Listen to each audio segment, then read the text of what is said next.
వల్లభాచార్యుని సమకాలికుడైన చైతన్య మహాప్రభు రాధాకృష్ణ సంప్రదాయాన్ని పరాకాష్ఠకు తీసుకువెళ్లిన ఒక మహాభక్తుడు. ఇతని జీవిత కాలం ఫిబ్రవరి 18, 1486, జూన్ 14, 1534.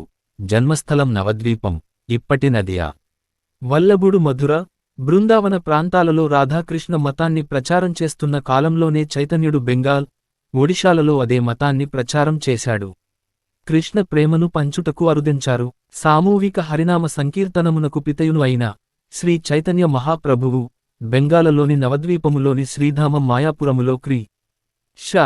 1407 శతాబ్దమున క్రీస్తు కాలమాన ప్రకారము ఫిబ్రవరి 1486 సంవత్సరమున ఫాల్గుణ పౌర్ణమి సంధ్యా సమయమున అవతరించిరి. శ్రీ చైతన్య మహాప్రభువు తండ్రి అయిన జగన్నాథ మిశ్రులు సిల్హట్ జిల్లాకు చెందిన విద్వత్పూరుడైన బ్రాహ్మణుడు.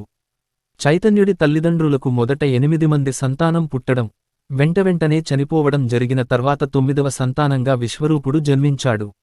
అతడు చిన్నతనంలోనే సన్యాసం స్వీకరించి దక్షిణానికి వెళ్ళిపోయాడు. ఆఖరి సంతానం చైతన్యుడు.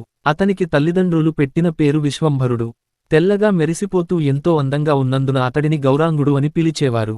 ఇది కాక ఇతడి తోటి పిల్లలు నిమాయి అని పిలిచేవారు. సన్యాసం స్వీకరించిన తర్వాతనే శ్రీకృష్ణ చైతన్యుడు అనే పేరు వచ్చింది. గౌరాంగుడు చిన్నతనంలోనే సకల శాస్త్రాలు, పురాణేతిహాసాలు చదివి మహాపండితుడయ్యాడు. తర్కం, వ్యాకరణం అతని అభిమాన విషయాలు. 16 ఏటనే నవద్వీపంలో అతడు పాఠశాల స్థాపించి వందలాది విద్యార్థులకు తర్క, వ్యాకరణాలు బోధించాడు.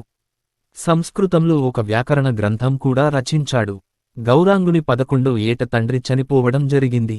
ఆయన శ్రాద్ధ కర్మలను నిర్వర్తించడానికి తన 23 ఏట గౌరాంగుడు ఒకసారి గయ వెళ్లాడు. అక్కడ ఒక విష్ణువాలయంలో పూజలు చేస్తుండగా అతని హృదయం భగవంతుని పట్ల అపార భక్తి భావంతో తన్మయుడైపోయాడు. ఆ స్థితిలో అతడిని చూసిన ఈశ్వరపురి అనే సాధువు అతడు మహాభక్తుడు కాగలడని తలచి కృష్ణ మంత్రోపదేశం చేశాడు. ఆ సమయమున నవద్వీప ప్రాంతము విద్యాసంస్కృతులకు కేంద్రమై ఉన్నందున ఆయన విద్యార్థిగా నవద్వీపమునకు చేరిరి. నవద్వీపములోని గొప్ప విద్వాంసులైన శ్రీ నీలాంబరి చక్రవర్తి యొక్క తనయైన సచీదేవిని వివాహము చేసుకొనిన తరువాత జగన్నాథమిశ్రులు గంగాతటమునందు తమ నివాసం ఏర్పరుచుకునిరి. జగన్నాథ మిశ్రుడు తన భార్యయైన శ్రీమతి సచీదేవి ద్వారా పలువురు పుత్రికలను పొందినను వారిలో దాదాపు అందరూ పసివయస్సులలోనే మరణించిరి. చివరికి మిగిలిన శ్రీ విశ్వరూపుడు, విశ్వంభరుడను పుత్రుల వలననే పితృప్రేమను చూపుటకు వారికి అవకాశము కలిగినది. సంతానమున కడపటివాడును, దశమ సంతానము అయిన విశ్వంభరుడే తరువాత నిమాయి పండితుడుగా పేరుగాంచారు. ఆ నిమాయ పండితుడే సన్యాసమును స్వీకరించిన పిమ్మట శ్రీ చైతన్య మహాప్రభువు గా ప్రసిద్ధిగాంచారు. గయ నుండి నవద్వీపం తిరిగివచ్చిన గౌరాంగుడు పాఠశాలను మూసివేసి నిరంతర కృష్ణ ధ్యానంలో, కృష్ణ సంకీర్తనంలో మునిగిపోయాడు. కృష్ణభక్తి రోజురోజుకీ పెరిగిపోతుండగా ఇక భరించలేక సాంసారిక జీవనాన్ని విడనాడి తన 25వ ఏట భార్యకు, నవద్వీప ప్రజలకు వీడ్కోలు పలికి కేశవభారతి అనే సన్యాసి దగ్గర సన్యాసాశ్రమాన్ని స్వీకరించాడు. కొంతకాలం జగన్నాథ క్షేత్రమైన పూరీలోనూ, కొంతకాలం బృందావనంలోనూ నివసించాడు. అతడికి తరచుగా తన్మయ స్థితి కలిగేది. చివరి 12 ఏళ్లు సగం సమాధి స్థితిలోనూ, సగం జాగ్రత్తావస్థలోనూ గడిపాడు. సమాధిలో ఉండగా కృష్ణ సంయోగ సుఖాన్ని, జాగ్రత్తావస్థలో కృష్ణవియోగ వేదనలోని సుఖాన్ని అనుభవించేవాడు. చైతన్యుడు ఒక ప్రత్యేక మతాన్ని, సిద్ధాంతాన్ని స్థాపించకపోయినా అతని శిష్యులు తర్వాతికాలంలో బ్రహ్మసూత్రాలకు అతని దృష్టి నుంచి భాష్యంతో పాటు అతని సిద్ధాంతాలకు విస్పష్ట రూపం ఇచ్చి అనేక గ్రంథాలు వ్రాసారు. చైతన్య మతానికి అవి ప్రామాణికాలు. చైతన్యుడి శిష్యులలో రూపగోస్వామి, సనాతన గోస్వామి, జీవ గోస్వామి ప్రముఖులు. రూపగోస్వామి భక్తిరసామృత సింధువు, ఉజ్వల నీలమణి అనే గ్రంథాలు, సనాతనుడు వైష్ణవతోషిణి, జీవ గోస్వామి సత్సందర్భం, భాగవత టీక, భక్తి సిద్ధాంతం, ఉపదేశామృతం అనే గ్రంథాలు వ్రాసారు. చైతన్యుడు 1534 జూన్ 14న తన 48వ ఏట జగన్నాథాలయంలో పూజానిమిత్తం తలుపులు తెరుచుకుని లోనికి వెళ్లినవాడు వెళ్లినట్టే మహాప్రస్థానం చెందాడని ఒక కథనం. నదిలో స్నానం చేస్తుండగా అతడిని మామూలుగా ఆవరించే భగవత్తన్మయత్వంలో ఆ నీటిలో మునిగిపోయి తనువు చాలించడని మరొక కథనం. చైతన్య సంప్రదాయానికి చెందిన వేదాంతాన్ని అచింత్య భేదాభేదవాదం అని అంటారు. మతపరంగా దానికి గౌడీయ వైష్ణవం అని కూడా పేరు. చైతన్యుడి జ్ఞానమీమాంస, ధార్మిక బోధనలు 10 ఉన్నాయి. వీటినే దశమూల బోధనలు అని వ్యవహరిస్తారు. ధార్మిక గ్రంథాలు అయినటువంటి భగవద్గీత, శ్రీమద్భాగవతం, గ్రంథాల ఆధారంగా క్రింది 9 సత్యాలు స్థాపించబడినవి. శ్రీకృష్ణుడు మహా అనంత సత్యం. శ్రీకృష్ణుడు దివ్యశక్తి ట్రాన్సెండెంటల్, జీవశక్తి లివింగ్ ఎంటిటీస్, భౌతిక మటీరియల్ నేచర్ శక్తులకు మూలము. కృష్ణుడు రససముద్రుడు, జీవులన్నిటికీ మూలవస్తువు కృష్ణుడే. కొన్ని జీవులు భౌతిక శక్తుల ప్రభావాలకు లోనవుతాయి. ఇతర జీవుల దివ్యశక్తులు భౌతిక విధానాలకు శక్తులకు అతీతంగా ఉంటాయి. జీవులు భౌతికపరమైన ప్రకృతి అచింత్య భేద అభేద ఒకదానికొకటి అంతర్భాగమైనప్పటికీ శ్రీకృష్ణుడి అంతర్భాగాలు కావు. భక్తి లేదా కృష్ణుడి పట్ల పరిపూర్ణ భక్తి మాత్రమే ముక్తికి మార్గము. శ్రీకృష్ణుడి పట్ల ప్రేమ అత్యున్నత లక్ష్యం. దివ్యలీలలు.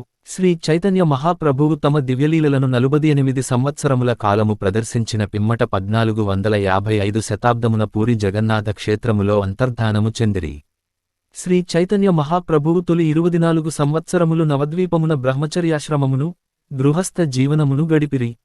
ఆయన తొలి భార్య శ్రీమతి లక్ష్మీప్రియాదేవి. కార్యార్థమై శ్రీ చైతన్య మహాప్రభువు ఇంటి నుండి వెళ్ళినప్పుడు చిన్న వయస్సులోనే ఆమె దేహమును త్యజించిరి.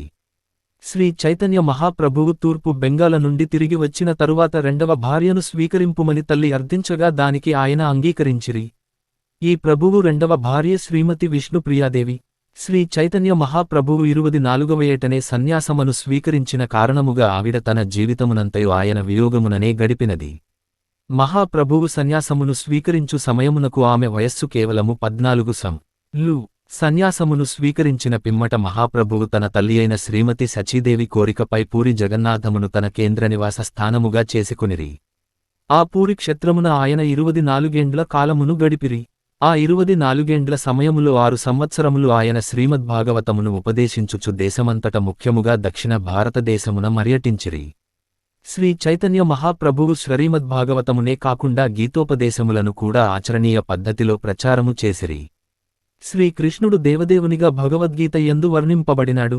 సర్వధర్మములను త్యజించి తననొక్కడినే శ్రీకృష్ణ భగవానుడు ఏకైక ఆరాధ్య భగవానునిగా శరణుపొందుమని అతడు దివ్యజ్ఞాన గ్రంథమైన గీత యందు చివరి ఉపదేశముగా తెలిపియున్నాడు. తన భక్తులందరూ సర్వపాపముల నుండి రక్షింపబడుదురనియు అందువలన వారు ఎటువంటి చింతను పొందనవసరము లేదనియు తదుపరి ఆ దేవదేవుడు ఆశ్వాసమొసగినాడు. శ్రీ చైతన్య మహాప్రభువు స్వయముగా శ్రీకృష్ణ భగవానుడే. ఈ కలియుగమున ఈ మారు శ్రీకృష్ణ భగవానుడు మహాభక్తుని రూపమున అవతరించియుండెను. ఆది దేవుడును సర్వకారణకారణుడును అయిన శ్రీకృష్ణ భగవానుని దివ్యస్థితిని సమస్త మానవాళికి ముఖ్యముగా ధార్మికులకు తత్వవేత్తలకు ఉపదేశించుటకే శ్రీ చైతన్య మహాప్రభువు అవతరించిరి. వ్రజభూమిలో బృందావనము. వ్రజరాజ నంద మహారాజు తనయునిగా ఆవిర్భవించిన శ్రీకృష్ణ భగవానుడే దేవదేవుడనియు తత్కారణమున సర్వులచే పూజనీయుడనియు తెలుపుట్టే శ్రీ చైతన్య మహాప్రభువు యొక్క ముఖ్య ఉపదేశసారము. శ్రీకృష్ణ భగవానుని అవగతమనర్చుకునుటకు అమలమైన శ్రీ మద్భాగవతమే సరియైనదని ఆయన పలికిరి. అంతియేగాని భగవంతుని ప్రేమను పొందుటే సర్వమానవుల జీవిత పరమ లక్ష్యమని ఆయన ఉపదేశించిరి. శ్రీ చైతన్య మహాప్రభువు యొక్క భక్తులు ముఖ్యముగా శ్రీ బృందావనదాస ఠాకూరు, శ్రీలోచనదాస ఠాకూరు, శ్రీల కృష్ణదాస కవిరాజ గోస్వామి, శ్రీ కవికర్ణపూరుడు, శ్రీ ప్రబోధానంద సరస్వతి, శ్రీ రూప గోస్వామి, శ్రీ సనాతన గోస్వామి, శ్రీ రఘునాథ భట్ట గోస్వామి, శ్రీ జీవ గోస్వామి, శ్రీ గోపాల భట్ట గోస్వామి, శ్రీ రఘునాథ దాస గోస్వామి.